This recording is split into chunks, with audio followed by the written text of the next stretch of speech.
Bismillahirrahmanirrahim. Bismillahirrahmanirrahim.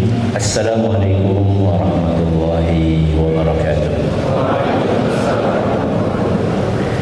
Alhamdulillahi wa kafa.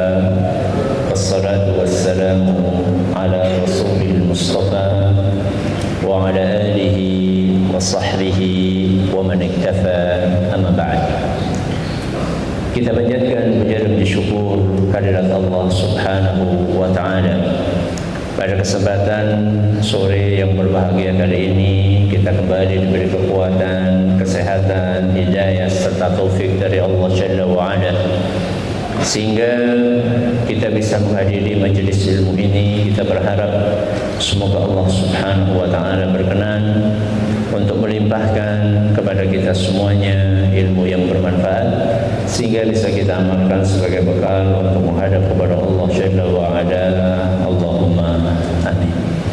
Salawat dan salam semoga senantiasa tercurahkan kepada junjungan kita Nabi Agung Muhammad sallallahu alaihi wasallam, kepada keluarganya, sahabatnya, dan umatnya yang setia mengikuti tuntunannya hingga akhir nanti. Para hadirin dan hadirat sekalian, dan juga segenap pendengar serta pemirsa rahimani wa rahimakumullah. Kenapa kita mengkaji kitab Akhlak Ahlul Quran? Yang kita baca dari kitab Mukhtasar Akhlaqi Hamalatil Quran, yang kitab aslinya ditulis oleh Imam Al-Ajurri rahimahullah ta'ala, yaitu Akhlaqu Hamalatil Quran, sedangkan ringkasannya ditulis oleh Syekh Khalid As-Sabt hafizahullah ta'ala. Kenapa kita angkat tema tentang akhlak Ahlul Quran? Karena belakangan ini semangat umat Islam untuk kembali kepada Al-Quran mulai menggeliat. Dulu aneh sekali ada orang kecil, anak kecil menghafal Al-Quran. Quran kok dihafal, Quran kok dihafal. Lawang Qurannya ada kok, ngapain dihafal? Saya ingat sekali dulu pas masih SD, ketika melihat ada seorang yang hafal Al-Quran masih kecil, itu adalah sesuatu yang menakjubkan, sesuatu yang sangat ajaib sekali. Itu berarti sekitar sekian puluh tahun yang lalu. Jangankan menghafal Al-Quran, yang buta huruf Al-Quran saja banyak sekali. Ini kita membahas beberapa puluh tahun yang lalu. Kondisinya berbeda dengan hari ini, di mana banyak sekali anak-anak sudah pada menghafal Al-Quran. Jadi sudah tidak aneh ketika ketemu sama anak SD sudah berapa juz. Jadi pertanyaannya bukan berapa surat, tapi apa? Berapa juz? Sudah 5 juz, 4 juz, 3 juz. Anak-anak yang sekolah di sekolah-sekolah Islam, tamat SD hafal 3 juz, 4 juz, itu sudah sesuatu yang biasa. Apalagi yang belajar di pondok tahfidz, yang memang dikejar target untuk selesai menghafal 30 juz Al-Quran. Ini adalah sebuah fenomena yang membahagiakan, di mana orang-orang, terutama kaum muslimin, mulai sadar tentang pentingnya mendekat kepada Al-Quran. Namun ada hal yang menyedihkan di waktu yang sama, yaitu ketika kita melihat sebagian dari mereka yang punya hafalan Al-Quran banyak,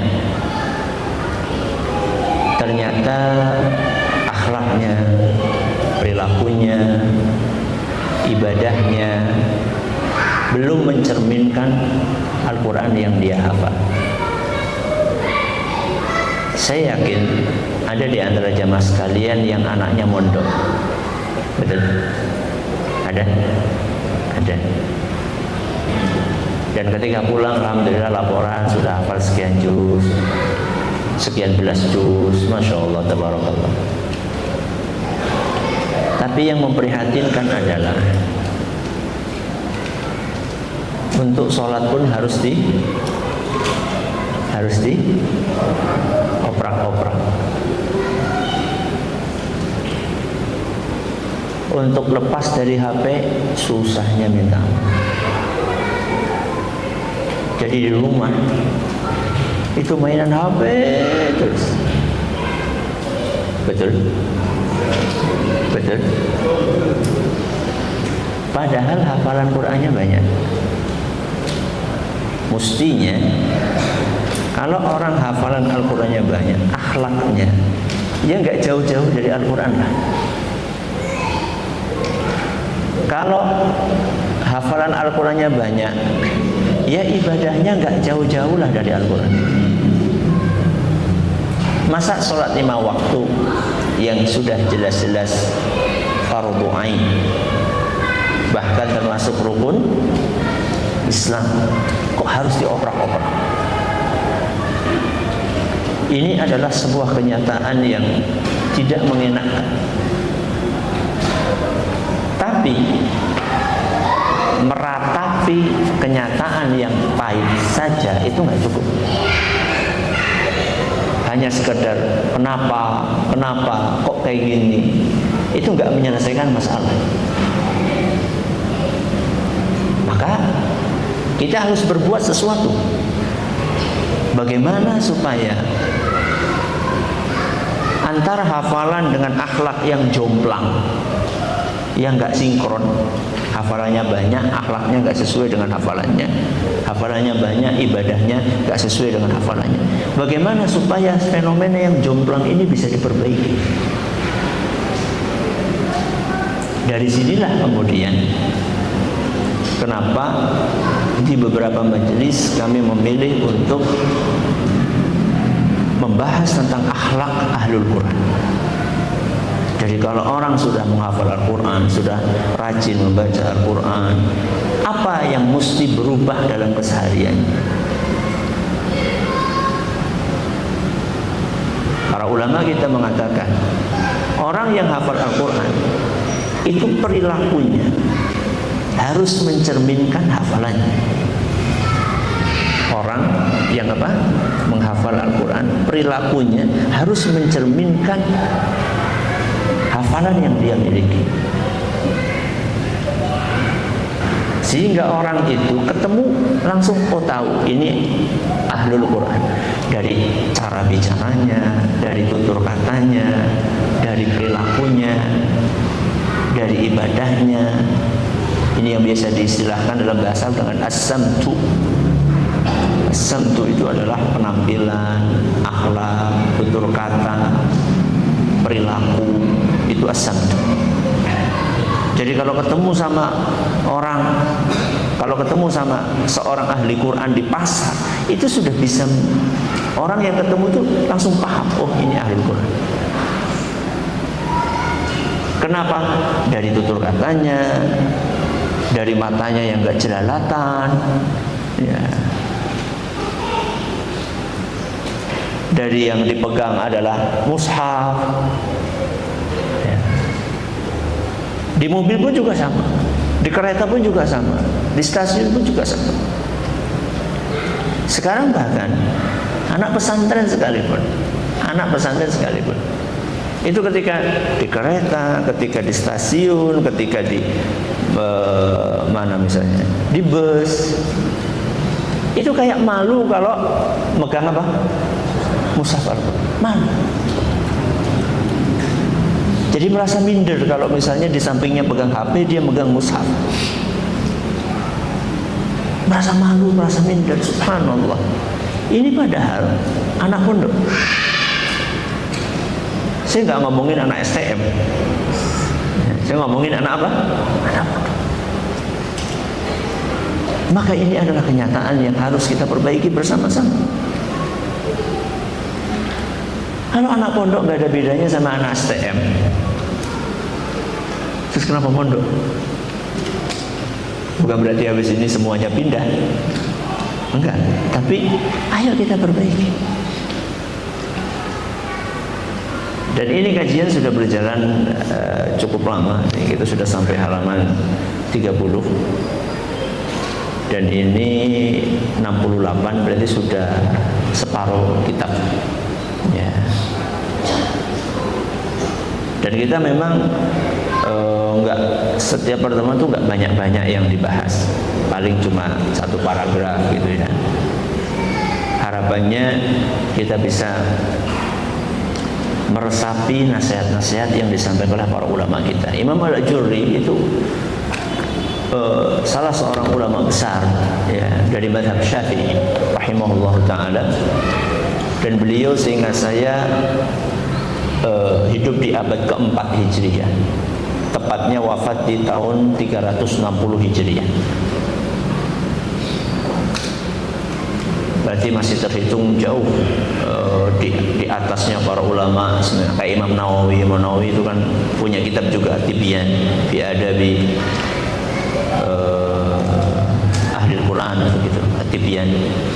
Imam Nawawi hidup di abad ke-6 ke-7 Hijriah. Ini lebih klasik lagi. Dan ini salah satu ulama mazhab Syafi'i, sebagaimana Imam Nawawi juga ulama mazhab Syafi'i. Baik, kita sudah sampai di halaman 30 di paragraf mata atubu minadz dzunub. Fadhal iqra.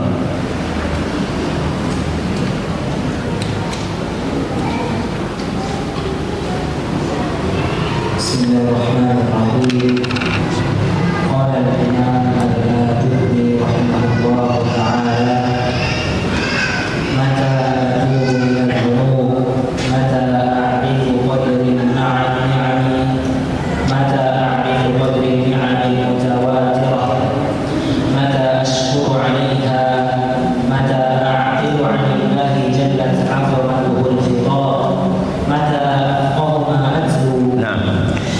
Jadi beliau Imam Al-Ajurri rahimahullah ta'ala sedang mengajak ahlul Quran, orang-orang yang sibuk dengan Al-Quran, untuk merenung. Apa kata beliau? Mata a'rifu qadran ni'amil mutawatirah. Kapan aku menyadari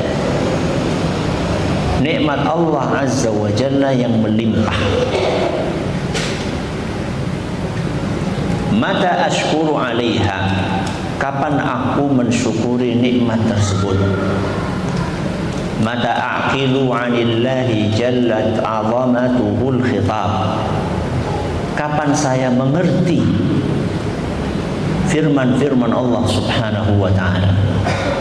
Mata afqahu ma adlu. Kapan saya bisa memahami apa yang saya baca? Jadi di paragraf ini Imam Al-Ajurri rahimahullah sedang mengajak ahlul Quran untuk bersyukur atas nikmat-nikmat Allah yang telah dilimpahkannya kepada kita. Dan syukur adalah salah satu ibadah yang sangat mulia yang diperintahkan oleh Allah kepada umat manusia, apalagi kepada ahlul Quran. Makanya Allah Subhanahu wa ta'ala di dalam banyak ayat memerintahkan kita untuk bersyukur. Salah satunya dalam Al-Quran surat An-Nahl ayat 114, di mana Allah Azza wa Jalla berfirman, washkuru ni'matallahi in kuntum iyyahu ta'budun. Syukurilah nikmat Allah jika engkau benar-benar beribadah kepadanya. Syukurilah nikmat Allah jika engkau benar-benar beribadah kepadanya. Jadi ayat ini memberikan penjelasan kepada kita bahwa salah satu tanda orang beribadah kepada Allah adalah bersyukur. Jadi orang tidak dianggap sempurna ibadahnya kepada Allah kalau belum syukur. Bagaimana supaya kita bisa bersyukur kepada Allah? Diajari sama Imam Al-Ajurri di sini adalah dengan a'rifu qadra an-ni'amil mutawatirah. Menyadari banyaknya nikmat yang Allah berikan kepada kita. Jadi tidak mungkin kita akan termotivasi untuk bersyukur kalau kita tidak sadar bahwa nikmat yang Allah berikan kepada kita itu banyak sekali. Nikmat yang duniawi apa ukhrawi? Duniawi atau ukhrawi? Dua-duanya. Nikmat duniawi banyak, nikmat ukhrawi juga banyak. Apa contohnya nikmat duniawi?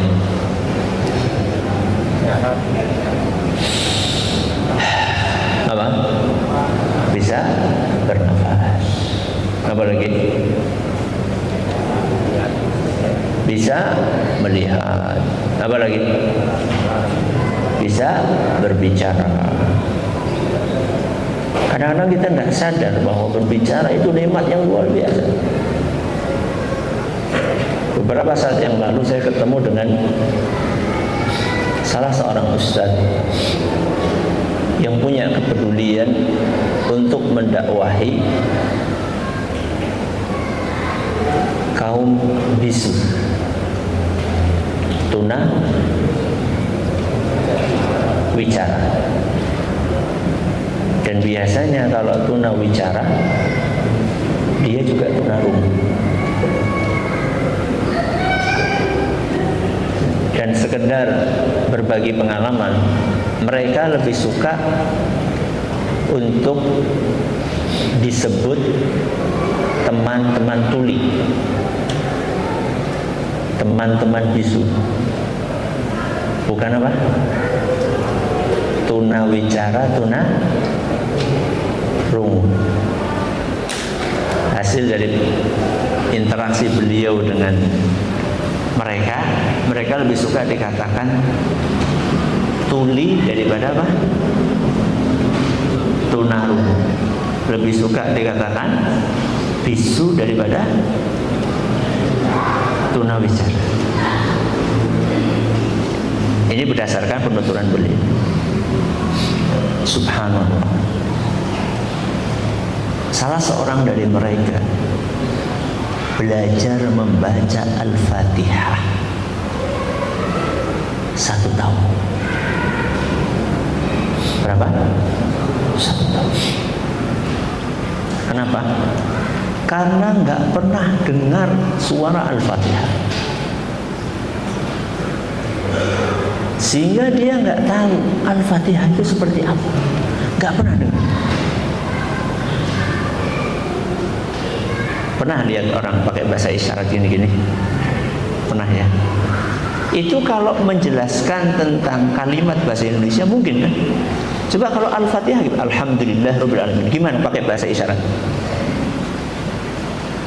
Gimana sih? Jadi mereka nggak pernah dengar surat Al-Fatihah bunyinya seperti apa. Maka bagaimana mungkin bisa mengucapkan? Sekarang anak kita ajari pintu, dia bisa dengar, setelah itu dia bisa mengucapkan. Kenapa dia bisa mengucapkan? Karena dia pernah dengar. Nah, orang yang tuli dan bisu, bagaimana dia bisa menirukan sesuatu, sedangkan dia tidak pernah mendengarkan? Setelah 1 tahun belajar apa? Surat Al-Fatihah. Orang ini setoran kepada ustaz tadi. Kata ustaz tersebut, saya nggak paham apa yang dia ucapkan.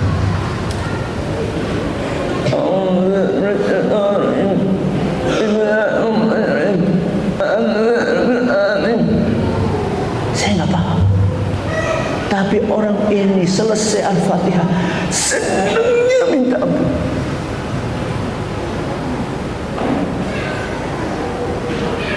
Kita bisa berbicara, kita bisa membaca. Kenapa kita tidak syukuri nikmat tersebut?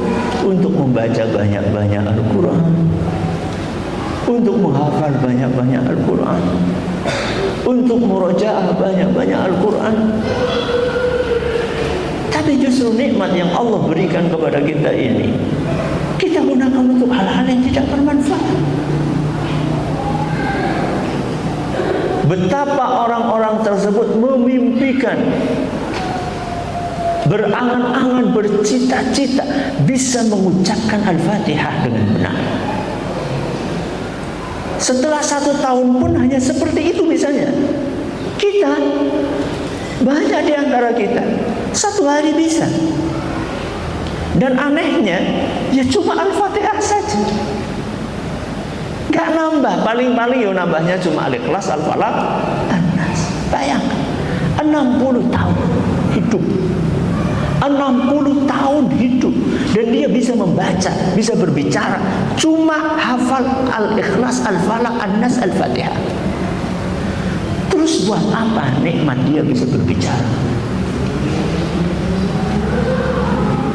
Ini kita baru ngomongin nikmat yang sifatnya apa? Dunia. Nikmat bisa berbicara, nikmat bisa mendengar, nikmat bisa melihat, nikmat punya pasangan, nikmat punya anak, nikmat punya tempat tinggal. Nikmat-nikmat yang sifatnya apa? Dunia.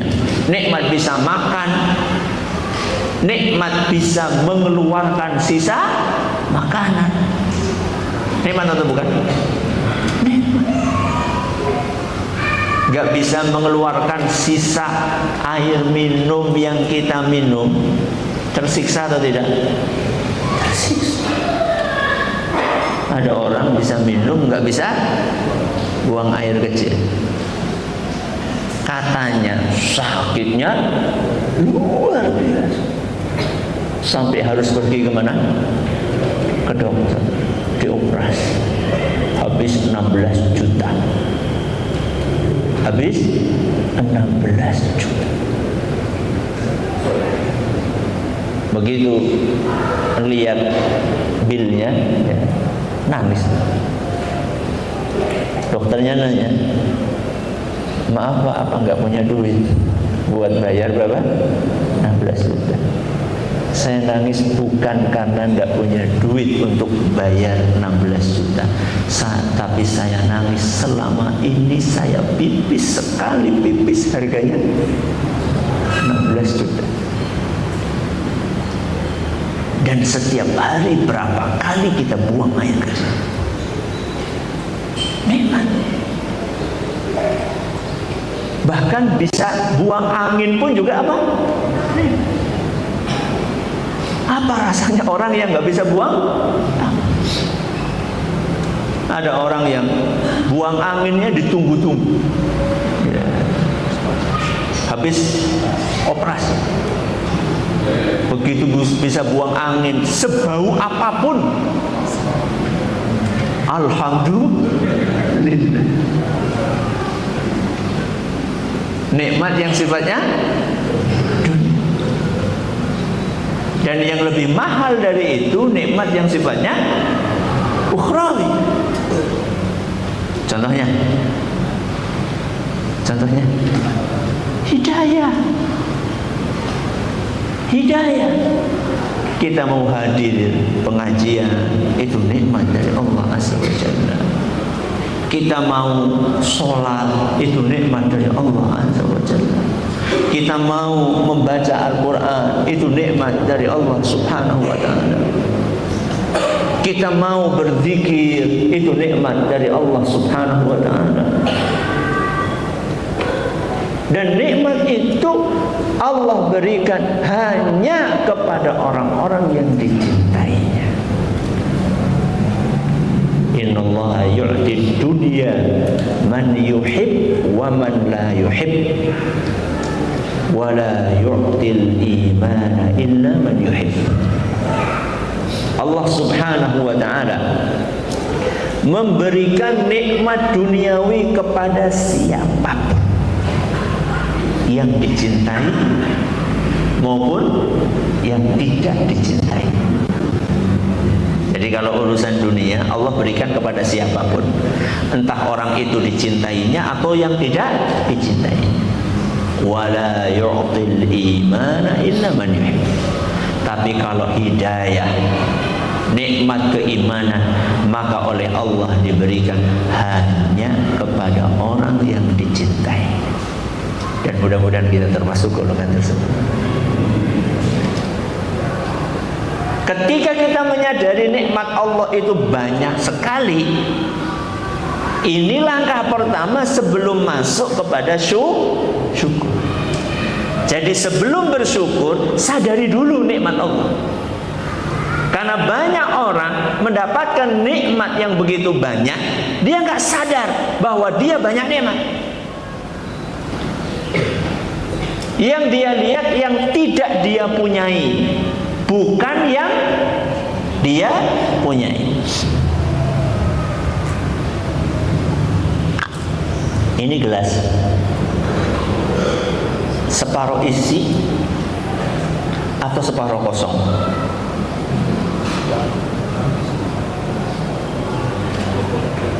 Dijawab. Separuh isi. Apa separuh kosong? Dua-duanya betul. Betul dua-duanya. Itulah yang namanya persepsi. Barangnya satu, tapi persepsinya berbeda. Ada orang sama-sama dirawat di rumah sakit. Ada orang si A sama si B sama-sama dirawat di rumah sakit. Si A setiap hari bisa bersyukur kepada Allah, bisa baca Quran, bisa berzikir. Si B setiap hari berkeluh kesah, marah-marah, jengkel-jengkel, padahal kondisinya sama. Kenapa bisa demikian kondisinya sama? Karena persepsinya berbeda. Si A sakit, tapi dia punya persepsi bahwa dia telah sehat lebih lama daripada sakitnya. Dia mungkin dioperasi, akan dikurangi salah satu dari tangannya, tapi dia punya persepsi bahwa setelah dikurangi satu tangan itu masih tersisa tangan satunya dan dua kakinya. Berarti lebih banyak yang diambil atau yang disisain? Lebih banyak yang disisain. Sedangkan si B cuma melihat yang berkurang, dia tidak melihat apa yang masih ada. Itulah setengah kosong atau setengah isi. Berarti gelas ini setengah apa? Tetap kosong? Ya bisa apa-apa. Memang benar kok. Latihan kita punya persepsi yang baik. Husnuzon, positive thinking, berpikiran positif. Jadi Imam Al-Ajurri ngajarin kepada kita nggak mungkin bisa bersyukur kalau kita tidak menyadari banyaknya apa? Nikmat. Berarti yang harus kita lakukan dulu apa? Menyadari banyaknya nikmat. Setelah menyadari banyaknya nikmat, baru kita melangkah kepada bersyukur. Bagaimana caranya bersyukur? Syukur aslinya adalah ibadah. Hati apa lisan apa anggota badan? Aslinya ibadah hati. Aslinya ibadah hati. Tapi syukur yang sempurna adalah syukur yang menggabungkan antara tiga unsur. syukur hati, syukur lisan, dan syukur anggota badan. Apa syukur yang sempurna? Syukur hati, syukur lisan, syukur anggota badan. Kita bahas satu persatu. Yang pertama adalah syukur hati. Apa maksudnya syukur hati? Syukur hati adalah meyakini dengan hati bahwa semua nikmat dari Allah. Apa syukur hati? Meyakini dengan hati bahwa seluruh nikmat itu dari Allah. Ini kerjaannya hati. Jadi hati itu punya amalan. Salah satu amalannya namanya syukur. Apa itu syukur hati? Hati meyakini bahwa nikmat yang kita rasakan selama ini dan sampai kapanpun itu dari siapa? Dari Allah Azza wa Jalla. Apa dalilnya? Al-Quran surat An-Nahl ayat 53. Surat apa? An-Nahl ayat 53. Apa kata Allah Subhanahu wa taala? Wa ma bikum min ni'matin faminallah. Nikmat apapun yang ada dalam diri kalian, faminallah, maka itu dari Allah. Gampang atau susah? Merealisasikan syukur hati gampang atau susah? Hah? Gampang diucapkan, tapi nyatanya tidak sedikit orang yang lupa dengan hal ini. Bisnisnya sukses, ketika ditanya sama temannya, gimana bisnisnya? Sukses. Ya. Kok bisa? Ya iya loh, nyongok. SE kok. Apa SE? Sarjana ekonomi kok masa nggak sukses. Lupa dia untuk menisbatkan itu kepada siapa? Pada Allah. Hampir kemalingan. Hampir apa? Kemalingan.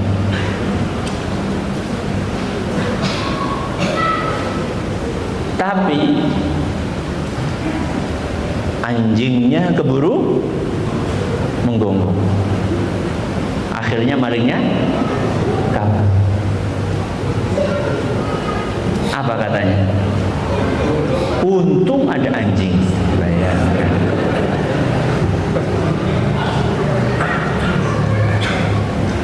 Bukan alhamdulillah. Untung ada anjing. Loh, yang membuat anjing itu menggonggong siapa? Oh. Bisa enggak? Bisa enggak? Ya. Anjing itu melihat maling terus enggak menggonggong, bisa? Kok bisa? Hah? Disiram? Dikasih tulang? Ya mungkin saja. Atau dibius? Mungkin saja. Ya.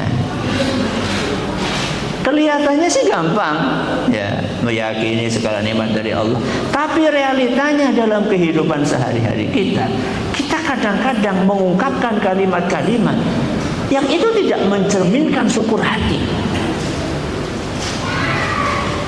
tidak mencerminkan keyakinan dalam hati kita bahwa itu dari Allah. Lebih parahnya, petani yang sukses panen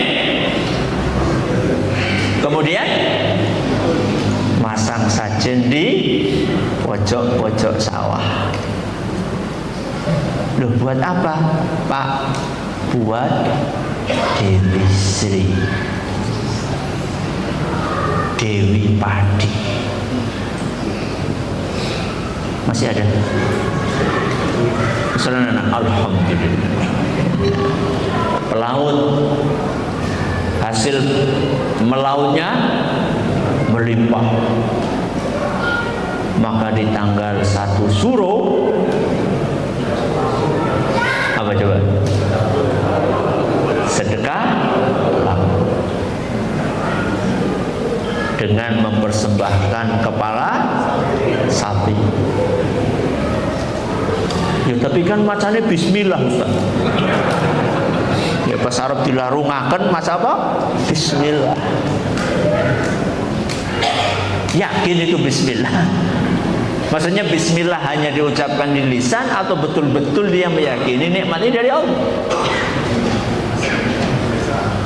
Atau hanya sekedar formalitas? Ya. Begitu kepalanya balik, apa katanya? Wah, ditolak. Sama siapa coba? Sama Allah? Sama Nyi Roro Kidul. Padahal tadi ngomongnya bismillah. Ditolaknya sama siapa? Sama Nyi Roro Kidul. Mungkin ada yang belum ikhlas juga kan? Bawa-bawa ikhlas lagi. Ikhlas buat siapa? Ikhlas buat Allah atau buat Nyi Roro Kidul? Ini realita. Kita baru ngomongin syukur hati saja, sudah banyak yang belum memenuhi target tersebut. Jadi orang tidak akan sempurna syukurnya kepada Allah Subhanahu wa ta'ala bila dia tidak mensyukuri nikmat itu dengan apa tadi? Hati. Setelah syukur dengan hati, maka yang harus kita realisasikan adalah syukur dengan lisan. Apa itu syukur dengan lisan? Dengan mengucapkan atau memperbanyak mengucapkan alhamdulillah. Kenapa? Sering-sering mengucapkan alhamdulillah. Apa dalilnya? Firman Allah Subhanahu wa ta'ala dalam surat Al-Isra ayat 111 dan surat An-Naml ayat 93. Bunyinya sama. Surat apa? Al-Isra ayat 111 dan surat An-Naml ayat 93. Apa kata Allah? Wa qulil hamdulillah, dan ucapkanlah alhamdulillah. Apa artinya alhamdulillah? Segala puji hanya untuk Allah. Dan ini harus dibiasakan. Harus dibiasakan.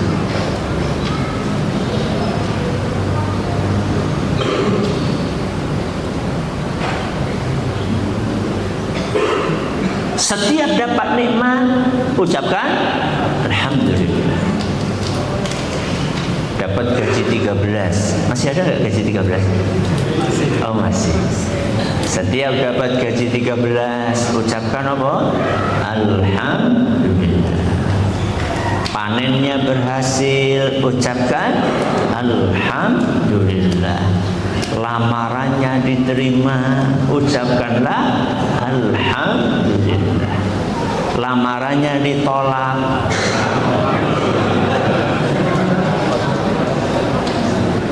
alhamdulillah ala kulli hal. Napa? Alhamdulillah ala kulli hal. Artinya segala puji untuk Allah apapun kondisinya. Ya Ustaz, lamaran ditolak kok alhamdulillah ala kulli hal. Karena bisa jadi itulah yang terbaik buat kita. Yang namanya orang melamar ya pengennya diterima, tapi kita tidak tahu. Bisa jadi kalau diterima itu akan berdampak buruk buat kita? Mungkin Allah tahu persis bahwa wanita ini bakal menyusahkanmu. Secinta apapun kamu sama dia, di kemudian hari wanita ini akan menyusahkanmu, akan mencemarkan nama baikmu. Maka sama Allah Azza wa Jalla dari awal rencana pernikahan itu digagalkan. Sampai akhirnya jenengan menemukan wanita lain yang lebih baik. Apa tadi bacanya? Alhamdulillah ala kulli hal. Mau berangkat ngaji, di tengah jalan ujuk-ujuk kenapa? Bane kempes ya, bocor, tengok kanan, tengok kiri, tidak ada tukang tambal ban nuntut ribut. Alhamdulillah ala kulli hal. Cuaca boleh panas, tapi hati harus tetap